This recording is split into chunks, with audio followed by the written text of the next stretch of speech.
Crystal is in the middle of getting her hair done when she realizes she's chipped a nail.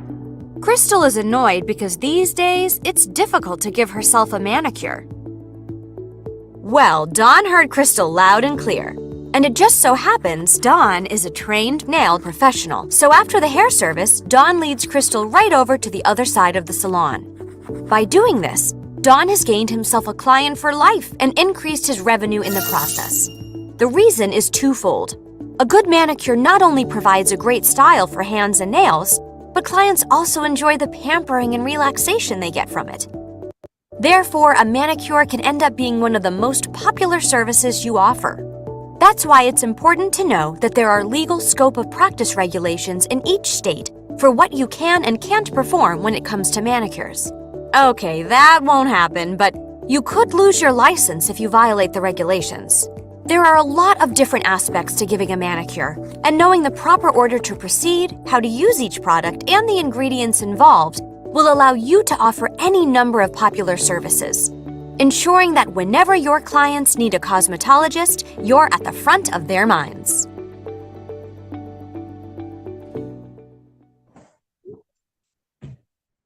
All right, we have moved into manicuring and nails component. Then we'll go back into hair after we finish these components of nails.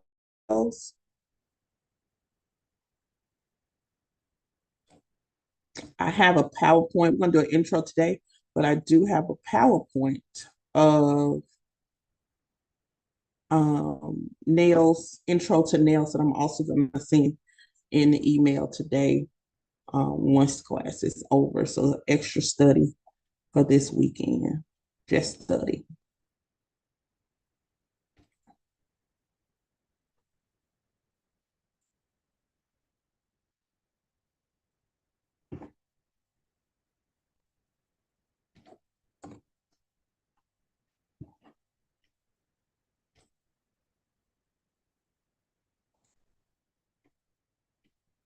All right, so then we begin to move into manicuring.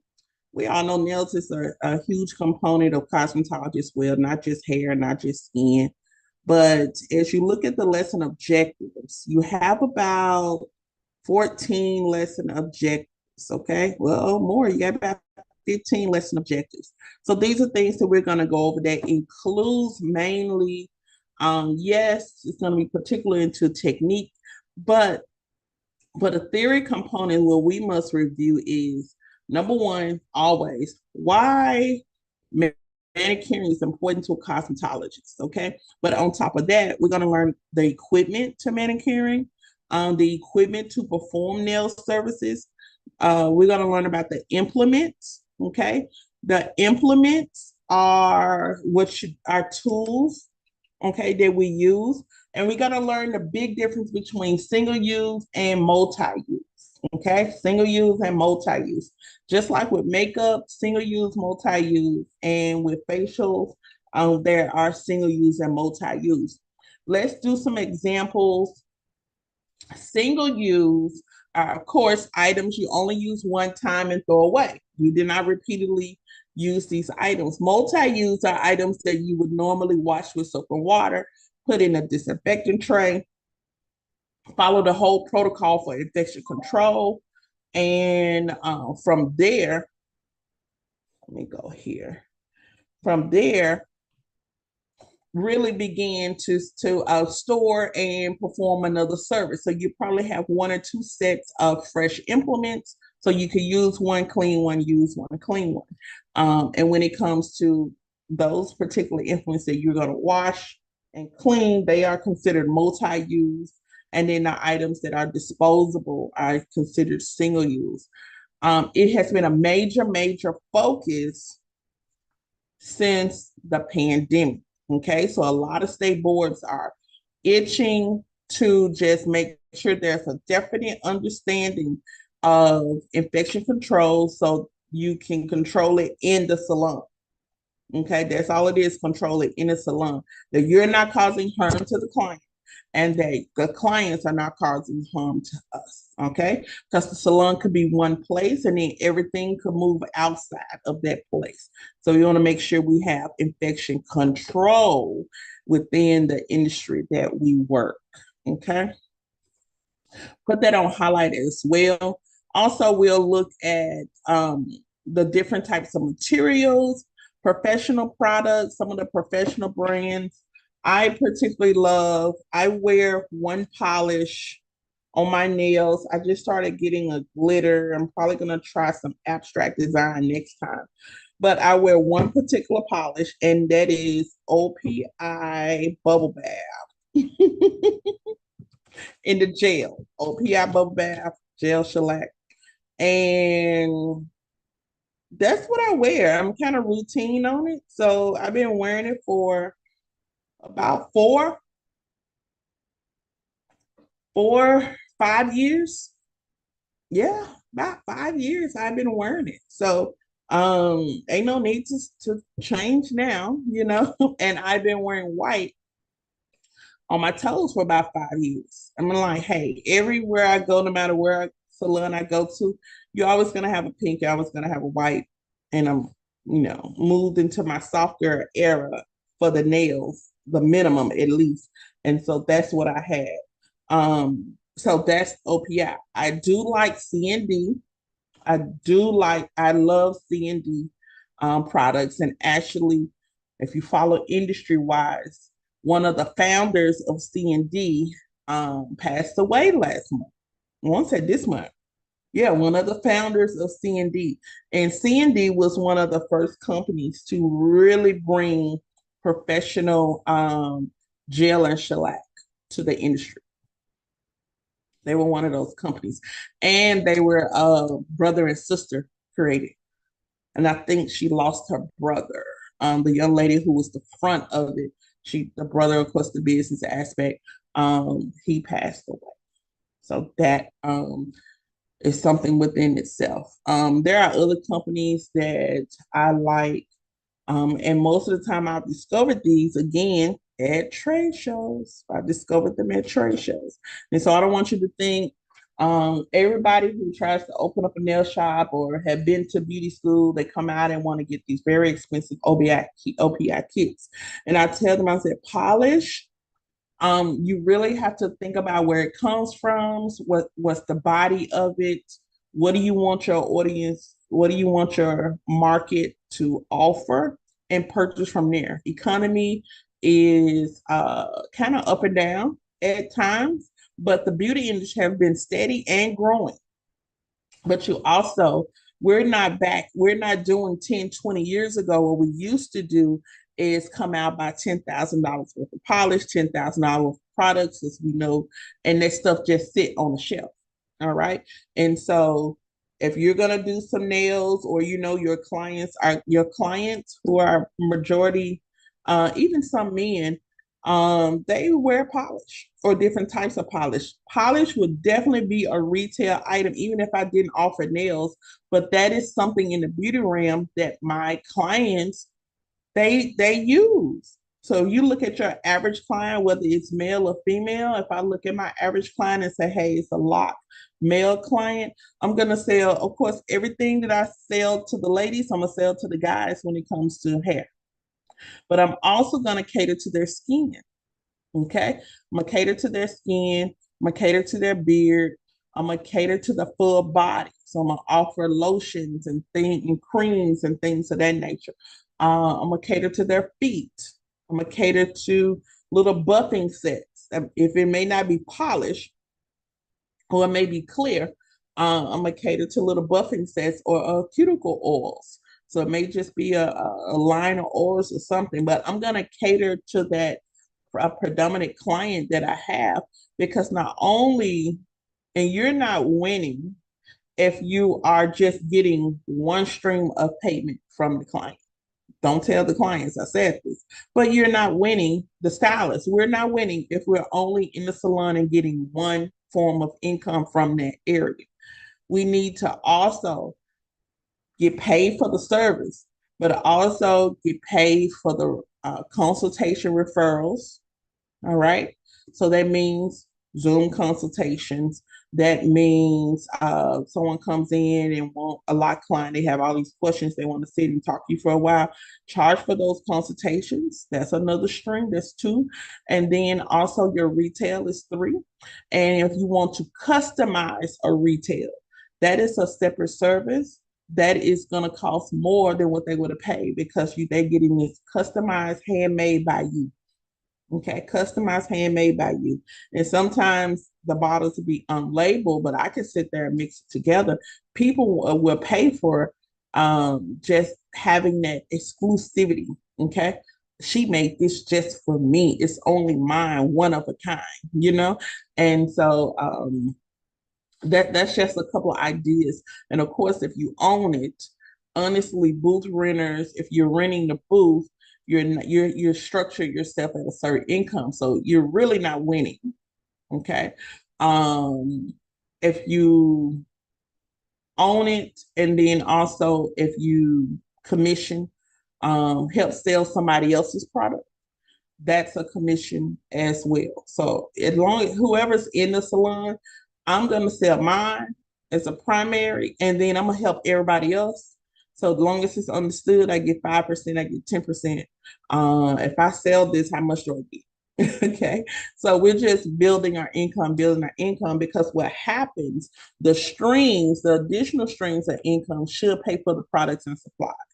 Okay, additional streams should pay for the products and supplies. And I'm even thinking of doing a subscription box because I make a lot of products for individuals. And so I'm even thinking of doing a subscription box where it is just a monthly payment. And every month they get a box of, just new items, and they're going to be the ones that always get the new items to check out, to give me what they think about it. If I want to just give something away free, boom, that's what they're going to get. If I want to give a service away, that's what they're going to get. Okay. Lastly, we're going to talk about the procedure for the basic manicure.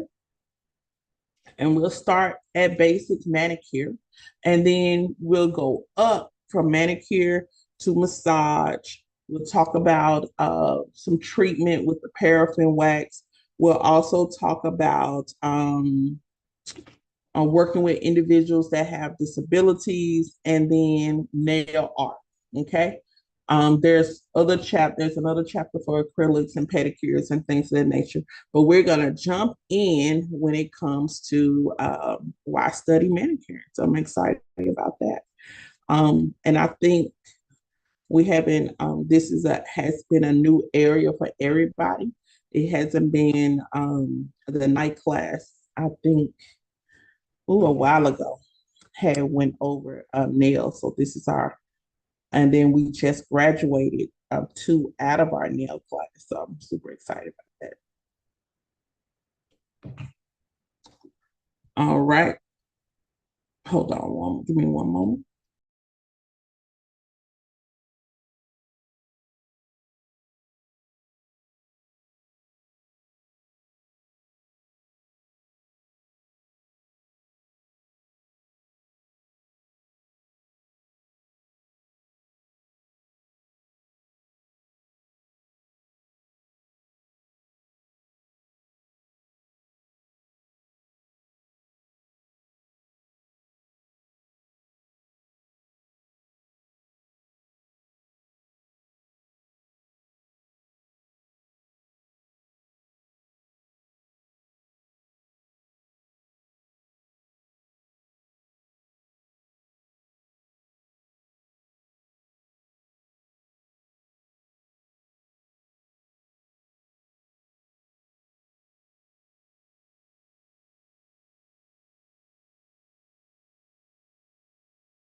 right.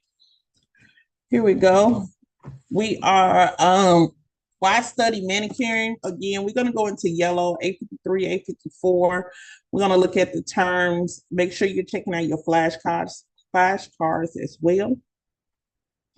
When we look at the first yellowed highlight, it says a manicure is a cosmetic treatment of the hands involving cutting, shaping, and often polishing of the nails, cuticle removal, and skin softening. You must learn what equipment, implements, materials, and products are needed to perform a manicure and other professional nail services. And so mani means hand, and of course, cure. Okay. Um, we put those two together, we have manicure. It says you must also know all the safety, cleaning, disinfection defined in your state's regulations. So as I stated earlier with Tennessee, Tennessee is all about infection control, okay? All about infection control. What you will, when it comes to the practice, you will have to show how to apply acrylic, and we will show you how to do that on the hand. Okay, so make sure you're all good with that. And I would just address any upcoming, if I see something related to state board, we'll address it, pull it out, highlight it. It says, let's look at scope of practice, SOP. Okay, scope of practice. Make sure we put this in yellow. We understand what this is. The scope of practice is what you're able to do as a manicurist. Okay, a lot of times,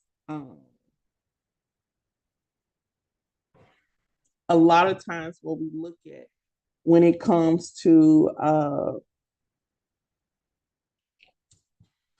scope of practice, especially when we deal with like pedicures and things of that nature. There are so many things that can go on with the feet that moves outside of the manicure pedicure realm. Okay. And so additional certification is needed. So there are certifications that move you into advanced pedicuring, also advanced manicuring, so advanced nail services. Not all does not all always talk about advanced nail services such as tips and the latest in gel and the latest in nail art. It could be talking about partnering with a dermatologist, partnering with a foot doctor in order to service the clients more sufficiently. Okay. And so that's advanced training on that end as well. You don't care how it looks, you don't care what polish they use.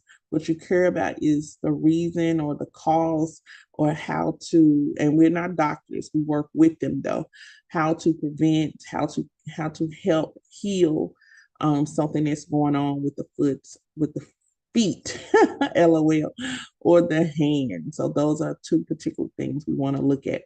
Understanding our scope of practice. It says the scope of practice may or may not state those services you cannot legally perform.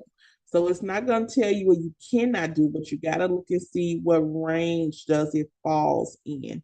With Tennessee, they're pretty much good about saying what we can do or what our limitations are, and anything outside of those limitations, you may think may be questionable. You can definitely appeal, go before the board, but please make sure you have all your facts in order to do that.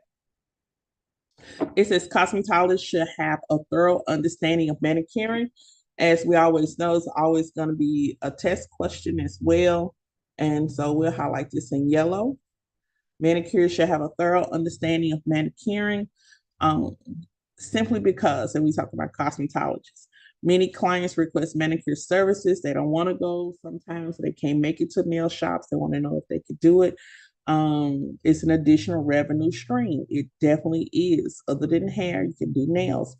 Providing clients with various salon services, such as hair services, manicure services, builds clients' loyalty. Okay. And so with manicures, we're keeping the nails clean, shaped, free of hangnails. Skin is in, keep the skin in great condition, moisturized.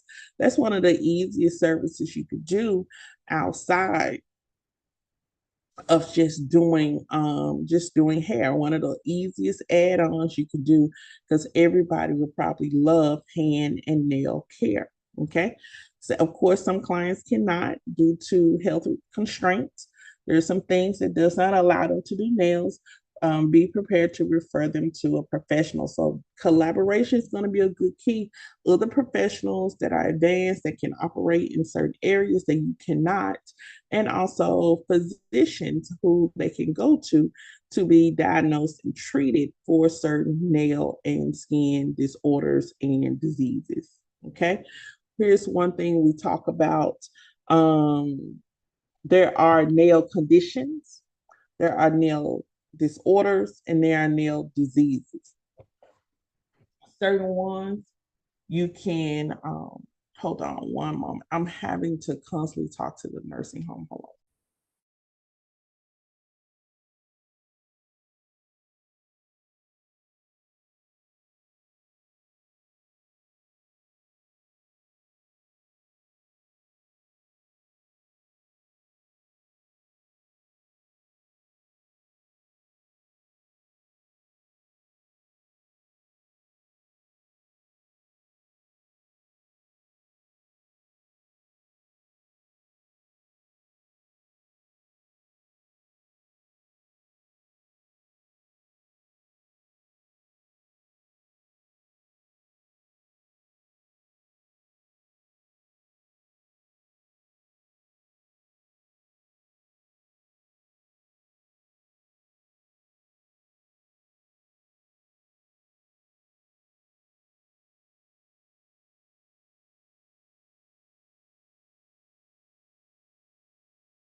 Thank you. I appreciate it. I may have to redo this presentation over, but that is our first part.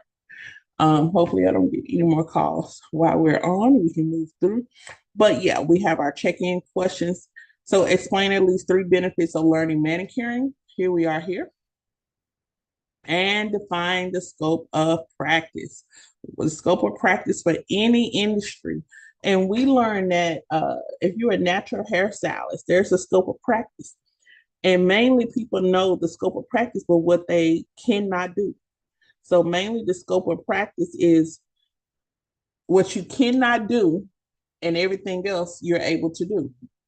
If I look at a traditional esthetician in Tennessee, traditional esthetician license, in some states they have esthetician 1, esthetician 2, but traditional esthetician 1 license in Tennessee, our scope of practice is we can touch the head, the neck, the décolleté, which is that upper breastbone, shoulder area, the hands, and the feet. Okay, that's our scope of practice. Those are the areas that we work on. The feet, the hands, the face, head, neck, and décolleté, which is the upper shoulder and breastbone, breast cleavage area.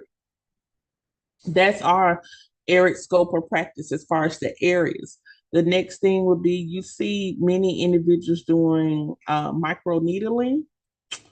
That's not in the scope of practice for an esthetician in Tennessee. We can't use needles on the face. We can't use blades, open blades on the face. Only barbers are allowed to use that. Cosmetologists were approved for blades, but the blades are protected blades, so it has to have a guard on it. And micro needling, can't use it, can't do it, okay? Must have an assistance of a medical professional. Gotta have a doctor or a nurse on duty. Also, when we look at what's another one? Dermaplaning, where they take the blade across the face and shave the hair. That's not within the scope of practice for an esthetician 1, Tennessee. Not within our scope of practice, but you see a lot of people doing it. Okay. So a lot of people can operate on social media in different places outside of scope of practice. And many students will come in thinking that they can do that. And they get pretty disappointed because they'll say, well, that's not inside the scope of practice. You're looking at something that is not how it goes. Okay. That's not how that story goes. And if you operate like that, your license is in jeopardy. Okay. They can call and report you. You got to have that support to operate in like an aesthetics 2, advanced aesthetics, where you're going to be using machines, needles, blades, and things of that nature. And you use that under, and other lasering, use that under a doctor's or nurse's license. Okay. And many individuals are not going to be playing about their license. So it just don't work that way. Okay. And that's just a few things that you look at when you look at cosmetologists. I saw a barber using one of the machines to remove moles. And I'm just like, what? Our clients come to us for a lot of stuff, but we can't remove moles. We can't burn off moles in our chairs. So those are examples of people working outside of their scope of practice. And that's what opens them up to lawsuits and things of that nature. You're just operating outside your scope of practice. For Tennessee, we do not have a license on shampooing, so anybody can shampoo. Anybody can shampoo. We do not have a license on shampooing. Anybody can shampoo. But when it comes to our braid certification, if you're not braiding, you need to go sit down somewhere. Okay. When it comes to our natural hair certification, if you are using shears, you're working outside of your scope of practice. If you are coloring hair, you're working outside of your scope of practice. All right. And so even when it comes to cosmetologists, if you are doing a clipper cut, you can use the clipper, but you cannot do the beard as far as the beard shave. You work because you can't pull a blade on face. You're working outside of your scope of practice. All right. And so that's something to always just keep. Once you get your license, you always look and say, does this fall under my scope of practice? What type of additional training am I going to have? I saw a lot of people doing wax classes and things like that nature that did not have a license. You're teaching a class, but you don't have a license. And you're teaching something that the people cannot use because they don't have an esthetician or cosmetology license. So all of it is kind of backwards. Same thing with the lashes. Okay, you got to have a license for lash specialty. So people, for I've had students who taught lash classes who don't have a license, which means they had ample time to get a license. They don't have a license, and you're teaching somebody about a license. So that has been an issue too within the Tennessee Department of Cosmetology as far as unlicensed training. Unlicensed training. Okay. It says the manicure station is where most of your nail services are performed. It's important to have the right equipment in the proper place at your station. All right. We look at some equipment. You got a manicure table. Okay. Manicure table has drawing shelf, enough for your products and equipment. Okay. And then we says the table length can vary, but it's usually 36 inches. Let me tell you what Tennessee says if you want to do a nail shop, or you want to do a skin and nail shop, or a full service salon. Okay. You got to have a nail table. They're not going to look at the measurements of that nail table. Okay. They want to see if you got particular materials. You got to have that separate bathroom, but they want you to have a nail table. They want you to have a chair for the client. They want you to have a basin bowl. Okay. A lot of people do not use the big built-in pedicure chairs. And so a lot of people do where they could just use these, like, basin bowls, silver bowls or tubs, and then they would add water and all the foot disinfected information to clean it and things of that nature. So they do that behind every client, and they would dump the water. And so that's a big trend now because of all of the bacteria and issues that people have had with the bacteria that will come back up the drain and give infection to certain clients, to certain people. And you can look that up. It's all across the country. People have gotten infections and had to have limbs cut off due to an infection they got in a pedicure tub. If someone does have a traditional pedicure tub, you may see them now have the plastic, looks like a processing cap, but it's a very large plastic bag that goes over the tub that holds the water.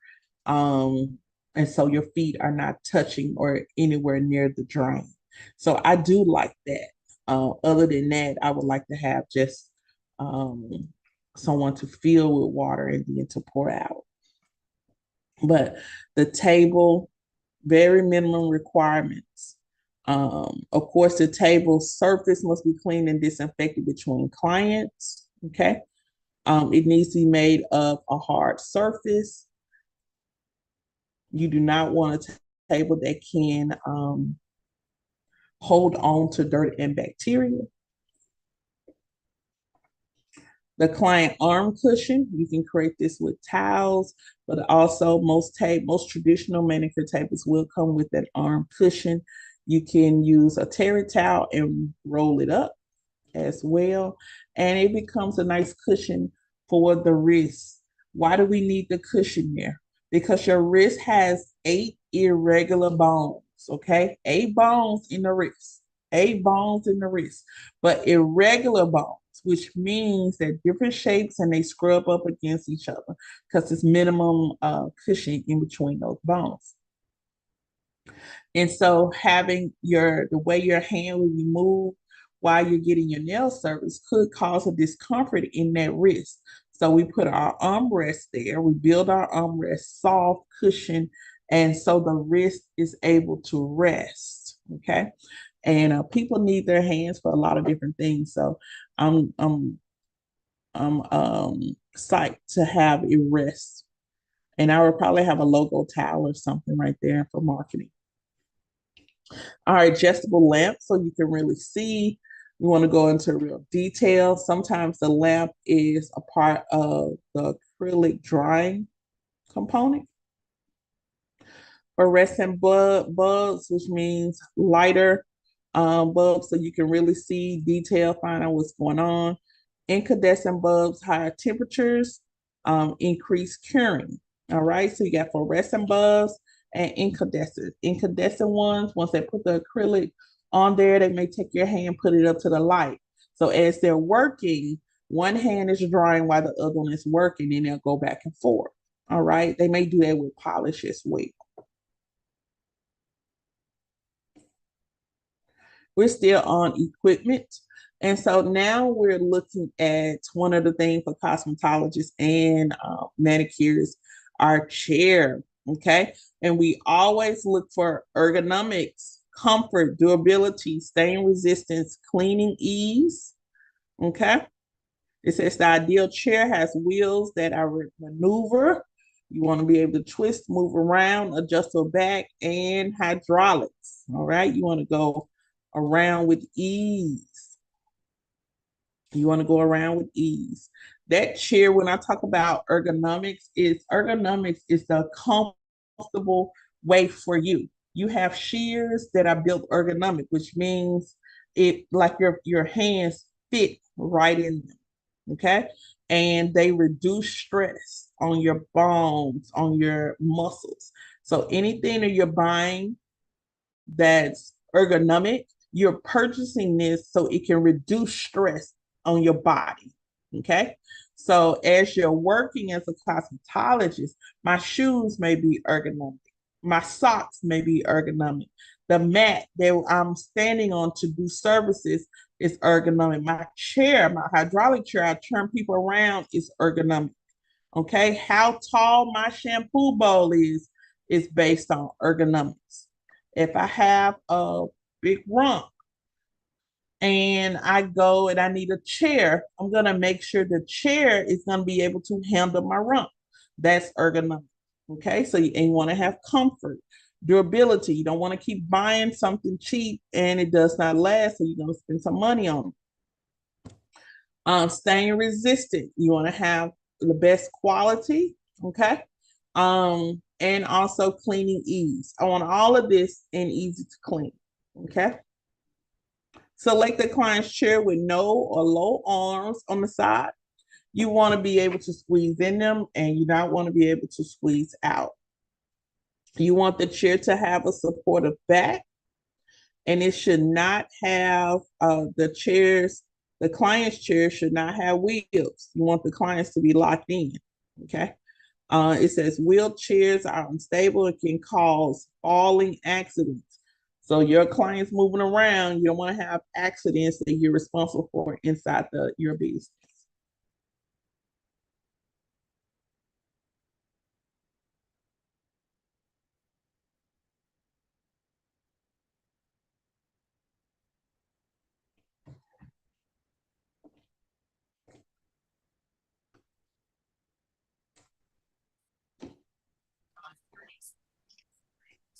All right.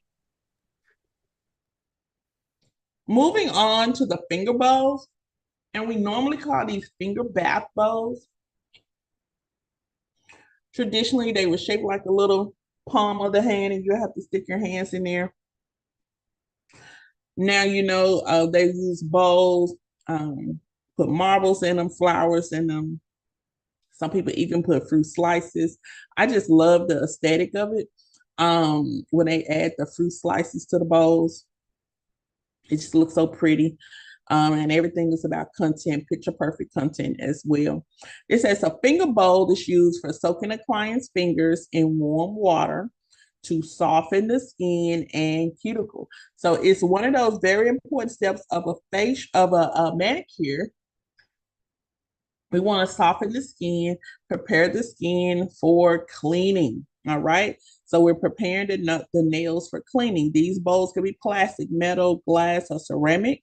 And you want them durable. So you can find finger bath bowls for cheap all the way up to kind of expensive. So it depends on what you like.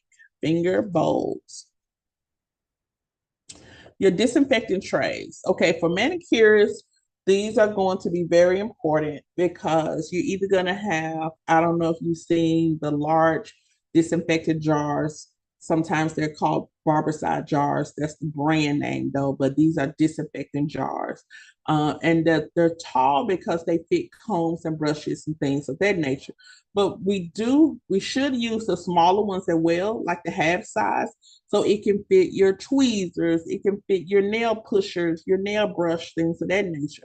When you're not using a jar, you would use a disinfection tray. Okay. And these are the trays. The containers come in many shapes, sizes, and material, plastic, glass, so on and so on. Okay. They definitely have a lid to keep the disinfectant solution from getting contaminated. Only thing you want in there is the solution. What happens? You put the solution in. Of course, your implements, you're going to wash them with soap and water first. Then you'll put your implements in. How do you take your implements out? Is as you open the top of it, it raises them out of that solution. So you never touch the solution. All right. This is actually a good one. We use these in manicuring and we use these in aesthetics and in lash specialty. Okay, a nice disinfectant tray or slash container if you're not using the jar.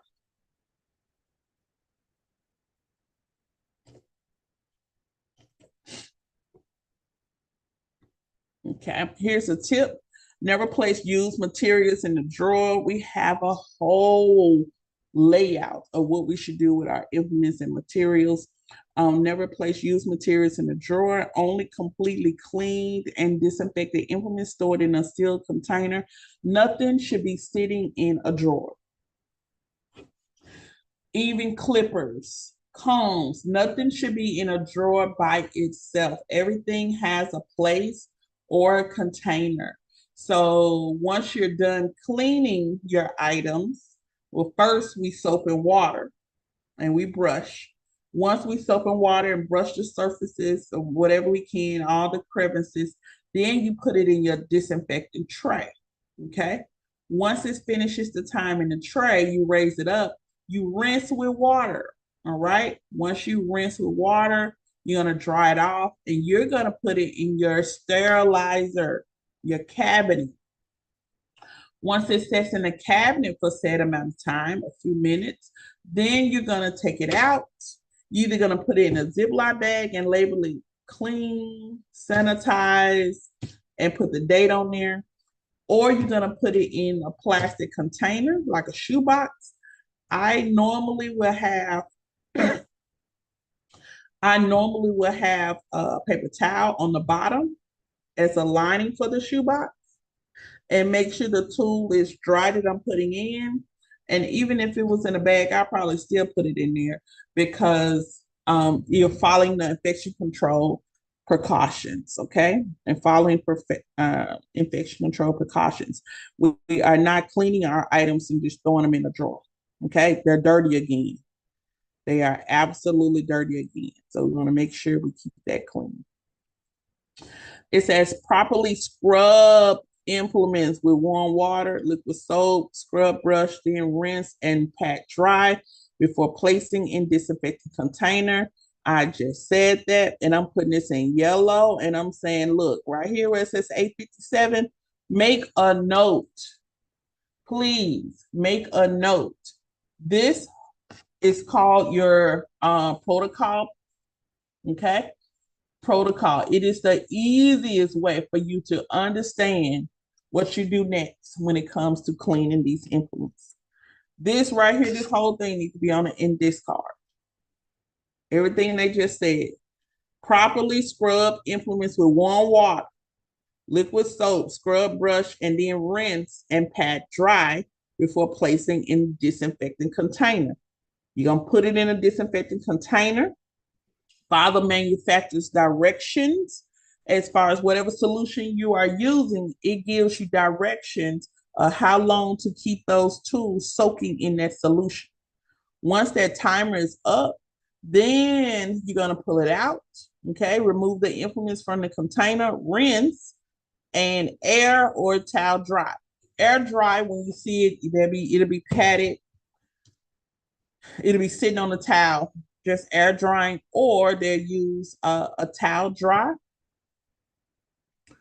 Okay, and a towel dry, take a towel, dry it, and for Tennessee, you're gonna put it in the sterilizer cabinet.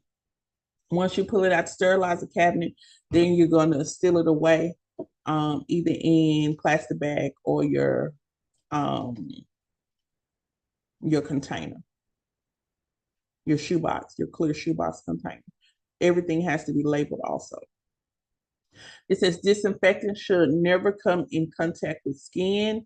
That's why we always wear gloves. And many individuals say, I don't want to use gloves. I can't wait till I get licensed. I'm never going to use gloves.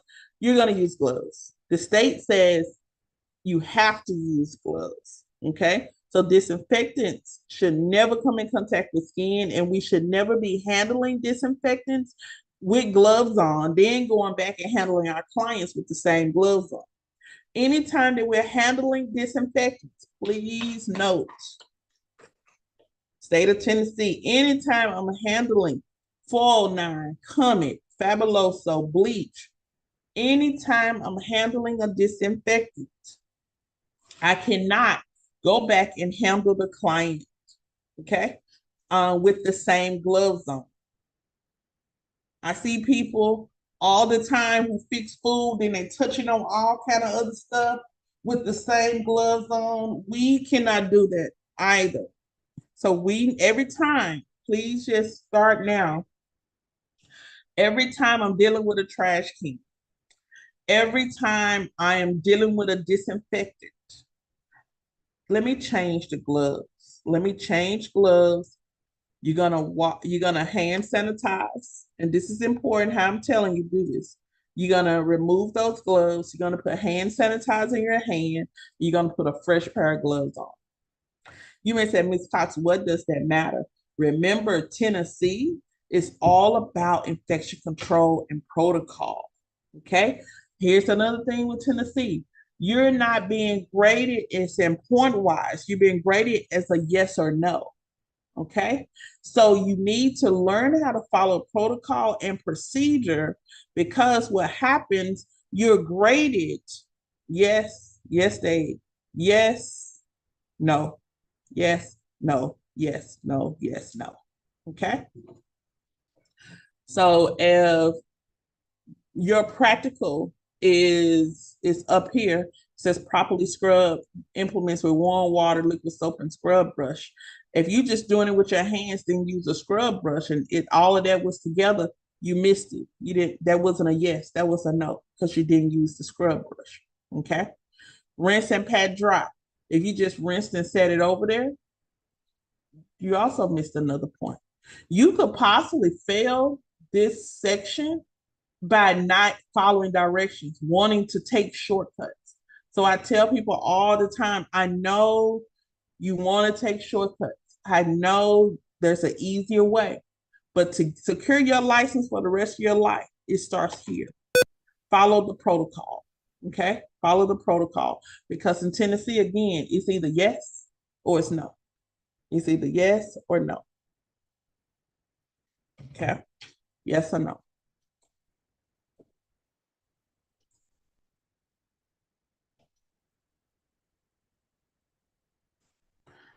We look at the autoclave.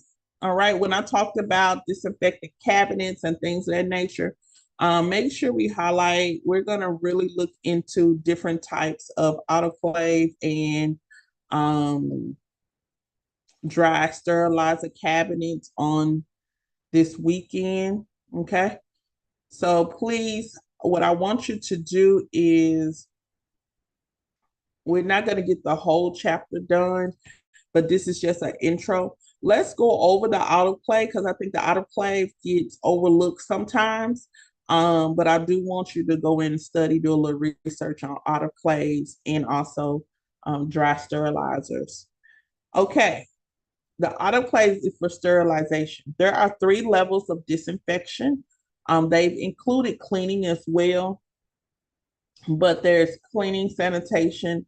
Well, they in this book they may have 4 because they include cleaning, cleaning and sanitation. And remember, sanitation is cleaning your hands.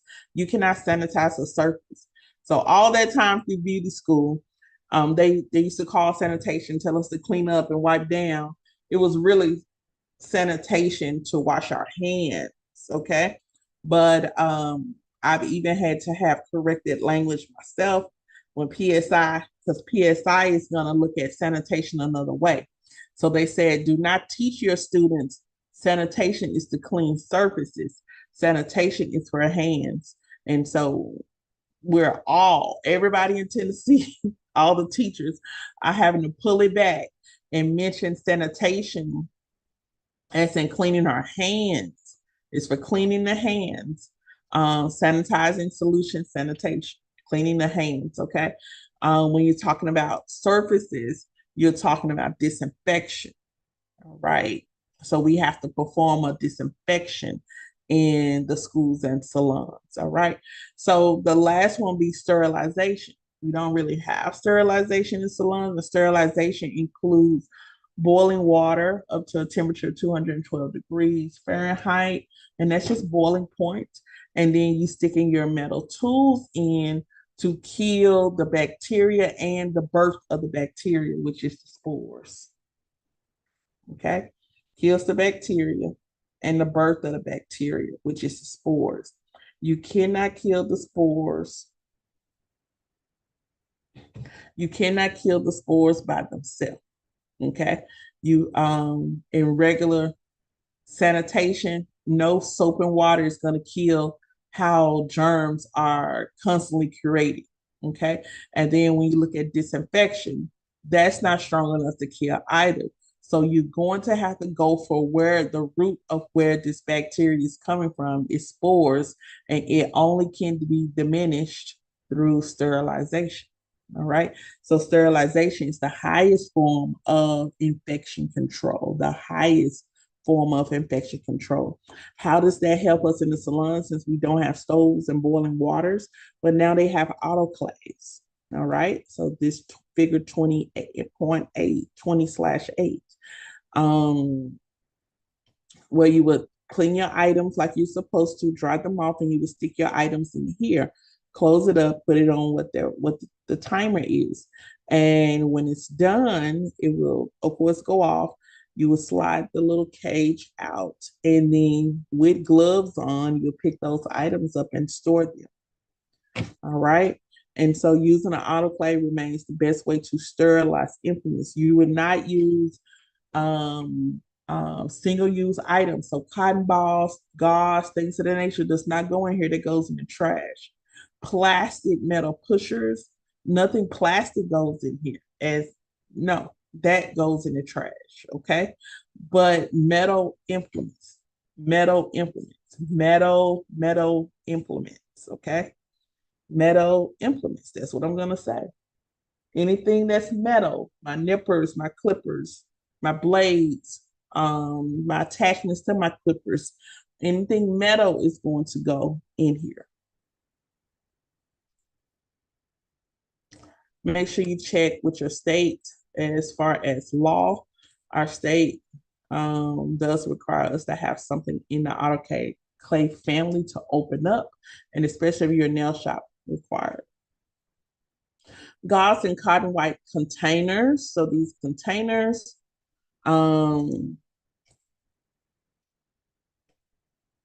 hold, it's a container, keep the containers clean. They hold cotton. Anything that touches cotton can make the cotton contaminated. So make sure cotton is kept in a clean place.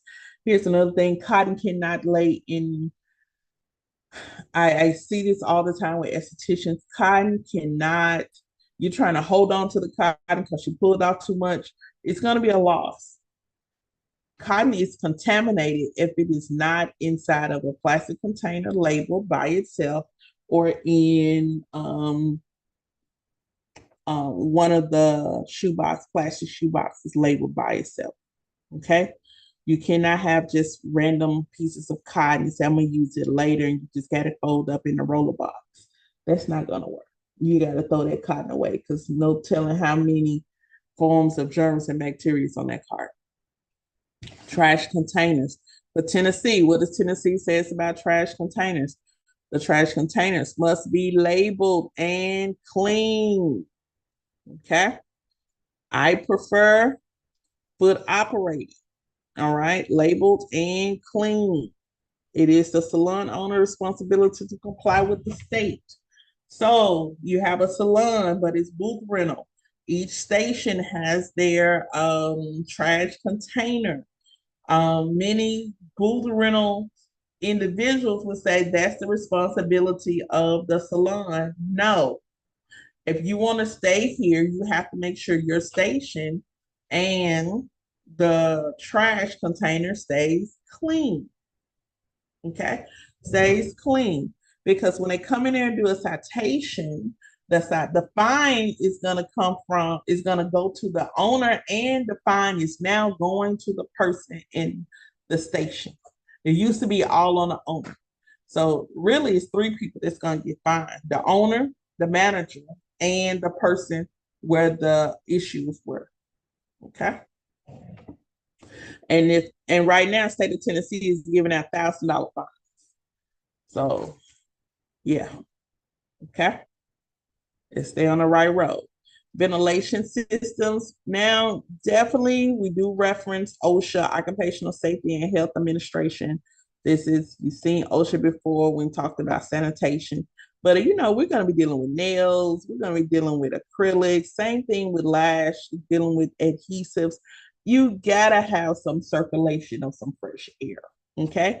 Your atmosphere got to be cleansed every little while. So they do sell these filters and ventilation systems. So that's a major expense if you're going to have these type of businesses, but it also helps your clients.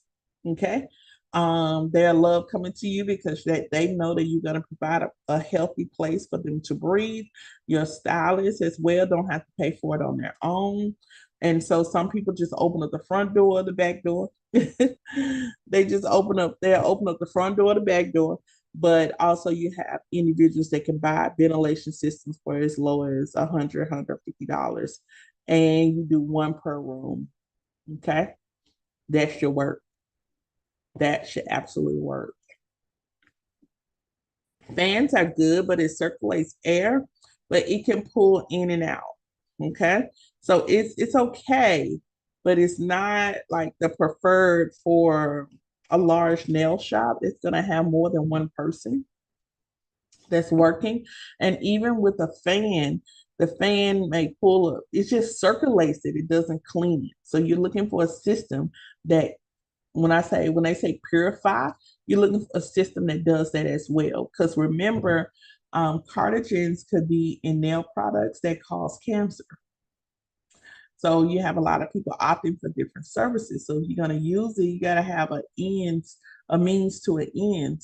And so you got to have some kind of system that cleans the air so your clients and your manicures are not breathing this in and causing health issues as well.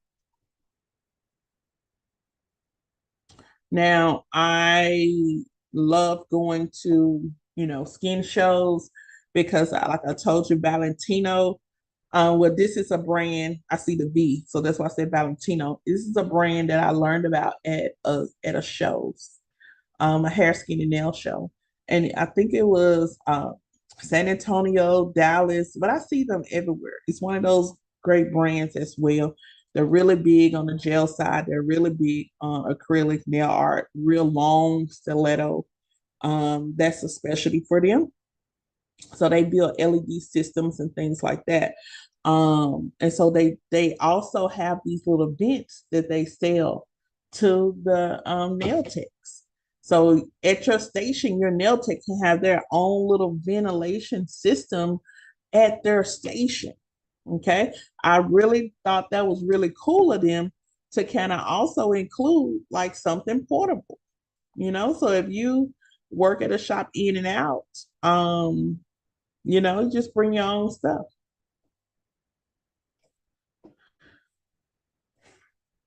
All right, we're gonna pick up on when we return, we'll pick up on um manicure station equipment. Was just an intro, so we'll do the first part of this class as just an intro. We'll come back. As we begin to come back, we'll follow up on the additional parts. The middle part, which talks a lot about infection control and implement what do we use, what are our materials, things of that nature. Okay. Um, we do have a reading assignment, of course, which is finish the chapter.